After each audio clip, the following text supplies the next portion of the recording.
Good morning, students. Welcome in SST class of 6th standard. Take out your geography book, lesson number 7, page number 38, North America Physical Features. In previous video, we have discussed the Canadian Shield. I hope you have revised it. Let me take feedback of the previous topic. First question: where is the Canadian Shield located? Second, what is the average height of the Canadian Shield? Third, name the Great Lakes of North America.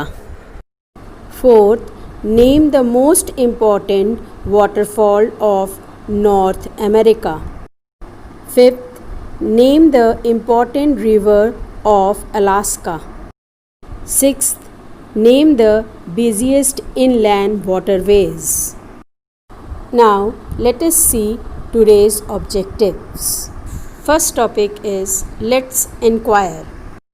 Second topic, major mountains and plateaus. Now, let's start our reading. The Great Lakes comprise of a group of 5 lakes, namely Superior, Michigan, Huron, Erie, and Ontario. Lake Superior is the second largest lake of the world.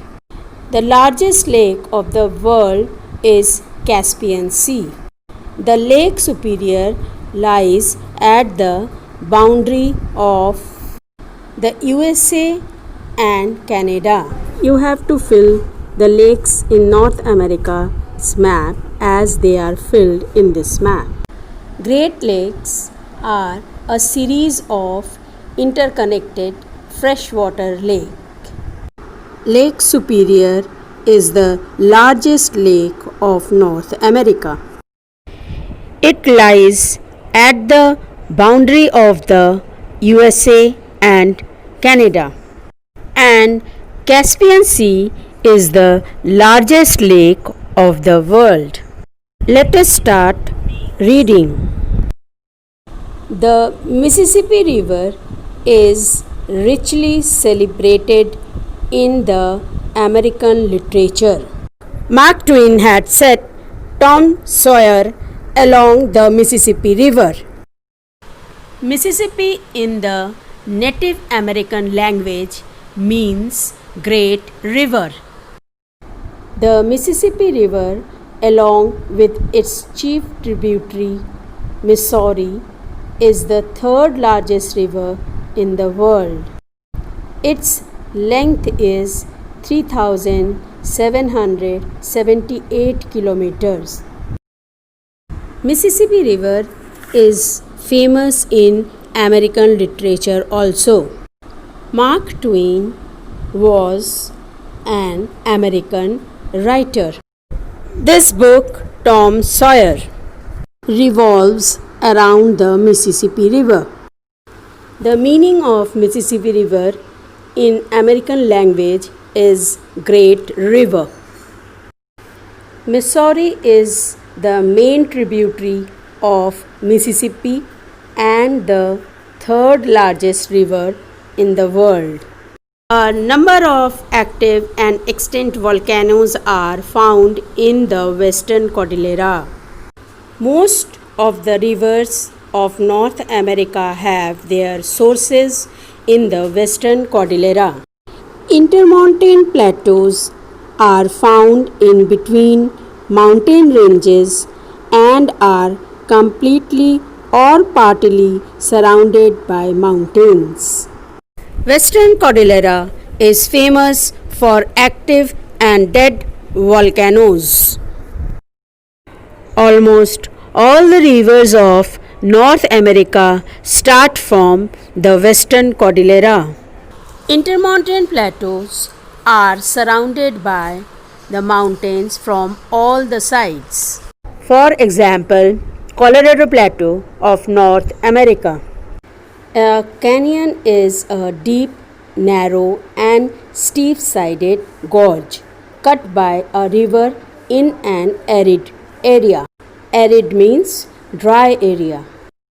A gorge is an eye shaped valley formed when a river flows downhill. Canyon is a deep valley with steep sides. This is the Grand Canyon of North America. The Grand Canyon is situated in Arizona in the USA. This picture shows the eye-shaped valley. Let us continue the reading. The Western Cordillera has several parallel ranges. The highest mountain range in the Western Cordillera is the Rocky Mountains. The highest peak in the continent is Mount McKinley, 6,194 meters, which is situated in Alaska. The name of the highest peak of North America is Mount McKinley. In 1975, the US federal government changed its name from Mount McKinley to Denali. Let's start reading. The highest peak of the USA situated in California is Mount Whitney. The other important mountains of Western Cordilleras are Mount Hood, Mount Rainier, and Mount St. Helens. Whitney is the tallest mountain in Sierra Nevada. The Sierra Nevada is a mountain range in the western United States. Mount Hood is the most popular mountain in the Western Hemisphere. This picture is of Mount Whitney. Mount Rainier in the Cascade Range is the tallest mountain. St. Helens is the most active volcano in the Cascade Range. Let's start reading. There are also a series of plateaus between these parallel ranges. Since these plateaus are placed between the mountain ranges, these are called intermontane plateaus. The Mexico, the Colorado, the Great Basin, the Columbia, and the Alaska plateaus are the sum of the main plateaus. This is the picture of intermontane plateau. Intermontane plateaus are surrounded by mountains from all the sides. This is the picture of Mexican plateaus. This is Alaska plateau. In this map, the Great Basin is surrounded by Colorado Plateau, Sierra Nevada, and Columbia Plateau. Let's start reading. The main mountains of the Eastern Cordillera are the Blue Ridge, the White and the Green Mountains, the Cumberland and the Catskill Mountains. Mount Mitchell, which is 2,037 meters, is the highest peak in the Eastern Cordillera, which lies in the Northern Carolina, USA.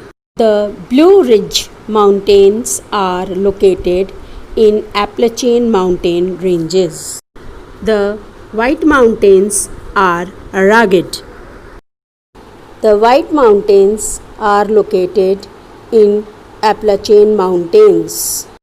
This is the picture of Green Mountain. And this is the Cumberland Mountain in North America. This is the map of Catskill Mountains and forest. Mount Mitchell is the highest peak in the Eastern Cordillera that lies in the Northern Carolina. Let's start reading. The eastern part of these mountains have Piedmont Plateau with eastward slopes. These plateaus are spread over 1600 kilometers.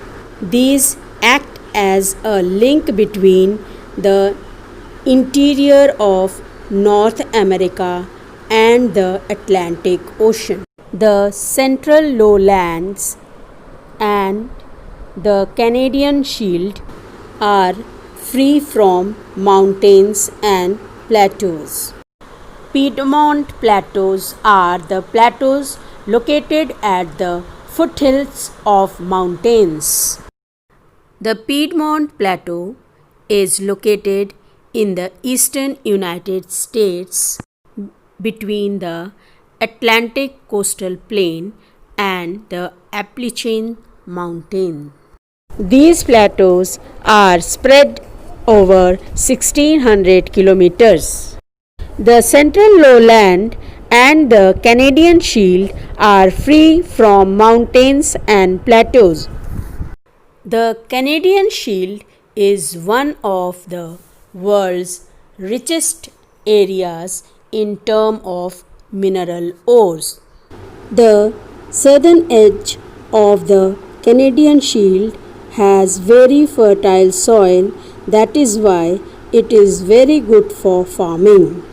Students, with it, our today's topic is over. Revise the chapter and learn terms. Your homework to do these questions on fair copy and learn terms. Thank you. Have a nice day. Stay safe.